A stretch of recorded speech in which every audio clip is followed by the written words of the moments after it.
श्री भगवंताच्या 20 तारखेच्या प्रकट दिनाच्या निमित्तानं या ठिकाणी आपण सगळेजण एकत्रित जमा झालेलो आहोत। दरवर्षीप्रमाणे याही वर्षी आपल्याला भगवन महोत्सव हा थाटामाटामध्ये आपल्याला चालू करायचा आहे। आणि हा भगवन महोत्सव सुरू करत असताना अध्यक्ष सुभाष शेठ उपस्थित सर्व भगवंताच्या या ठिकाणी मंदिरामध्ये कोण नाटक करणार आहे, कोण कीर्तनाचा कार्यक्रम या ठिकाणी आयोजित करणार आहे, आतिषबाजी तर आपल्याला शिवशक्ती बँकेच्या माध्यमातून होती, महाप्रसादाचं आपल्याला मॉर्निंग ग्रुपच्या माध्यमातून या ठिकाणी केलं जाते। आणि प्रत्येक भगवंताचा भक्त या संपूर्ण तालुकावासी जेवढे आहेत आपले किंवा आसपासच्या मराठवाड्यातून येणारे सगळे भक्त हे सगळेजण आपापल्या परीने या ठिकाणी मदत करतात। त्यामुळंच या ठिकाणी अत्यंत दिमागामध्ये हा महोत्सव आपला सुरू होतोय।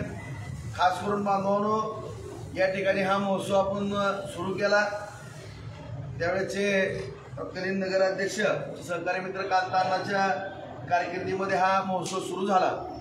त्यानंतर काही कारणास्तव बंद राहिला, परंतु आमचे सहकारी मित्र ॲडव्होकेट आशिफभाई तांबोळी नगराध्यक्ष झाल्यानंतर पुन्हा एकदा या महोत्सवाने भरारी घेतली। कोरोना काळामध्येच सरांनी सांगितल्याप्रमाणे कोरोना काळामध्येच एक 2 वर्ष आपल्याला थांबवलं, अखंडपणानं आपण हा महोत्सव करतोय। याही वर्षी आपण सगळेजण भगवन भक्त या ठिकाणी यामध्ये सामील होऊन हा भगवन महोत्सव करू। आत्ताच रावसाहेबांनी सगळं वेळापत्रक सांगितलेलं आहे। 15 ते 19 या ठिकाणी नाटक आणि विविध सांस्कृतिक कार्यक्रम होतील। 1 दिवस स्थानिक कलाकारांना या ठिकाणी संधी दिली जाईल। त्याचबरोबर 20 तारखेला आदरणीय बोधले महाराजांचं कीर्तन या ठिकाणी सकाळी होईल। त्याचबरोबर दुपारी 12 ते 4 वाजेपर्यंत आपला ते महाप्रसाद आपला जेवढी काय 25-30 हजार जेवढे भगवन भक्त येतात त्याला त्याहून अधिक जरी आले तरी त्याला मॉर्निंग ग्रुपच्या वतीनं या ठिकाणी महाप्रसाद दिला जाईल। त्याचबरोबर संध्याकाळी आता उन्हाचा विषय असल्यामुळं ऊन अत्यंत जादा प्रमाणात ऊन असल्यामुळं उन्हामुळे कुठल्या भक्तांना त्रास होऊ नये म्हणून सकाळच्या ऐवजी एक 5 ते 7-7:30 वाजेपर्यंत आपण शोभायात्रा आयोजित केलेली आहे। आणि शोभायात्रेनंतर या ठिकाणी आरतीचा कार्यक्रम 20 तारखेला होईल मंदिरामध्ये आणि त्याची समाप्ती होईल। आणि 21 तारखेला शिवशक्ती अर्बन बँकेच्या वतीनं दरवर्षीप्रमाणे याही वर्षी आतिषबाजी होईल। अशा रीतीनं हा आपण भगवन महोत्सव अत्यंत थाटामाटामध्ये करतोय।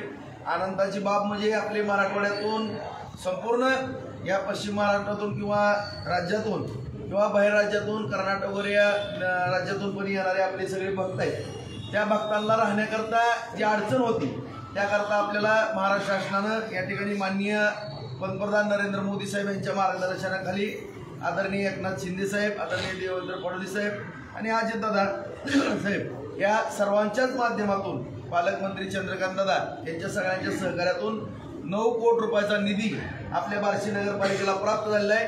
त्याचं एक मोठं आपल्या 1 नंबर शाळेच्या आवारामध्ये बांधतोय। त्याचबरोबर जवळपास 300 कोटी रुपयाचा आपला तीर्थक्षेत्र आराखडा तयार झालेला आहे।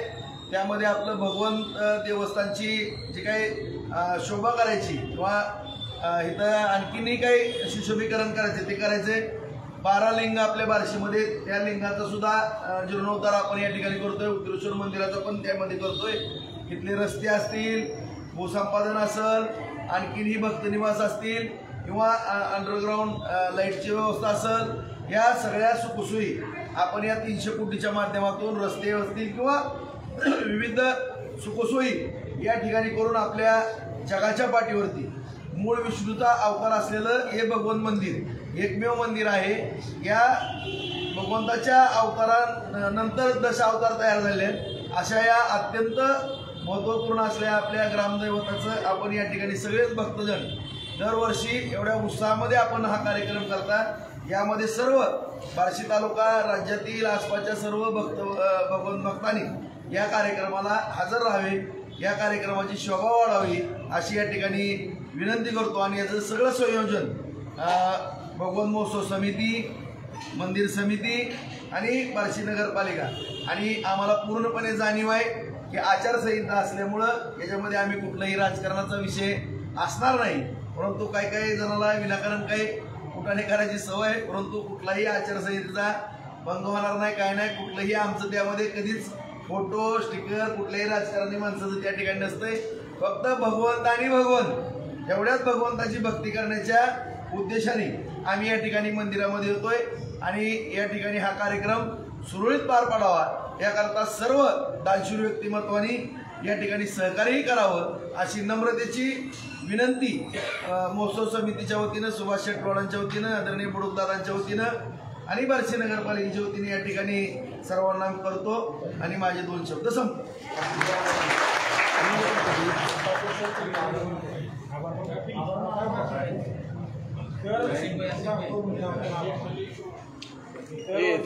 गेल्या वर्षी मी त्या मिरवणुकीसाठी 2 हप्ता गेली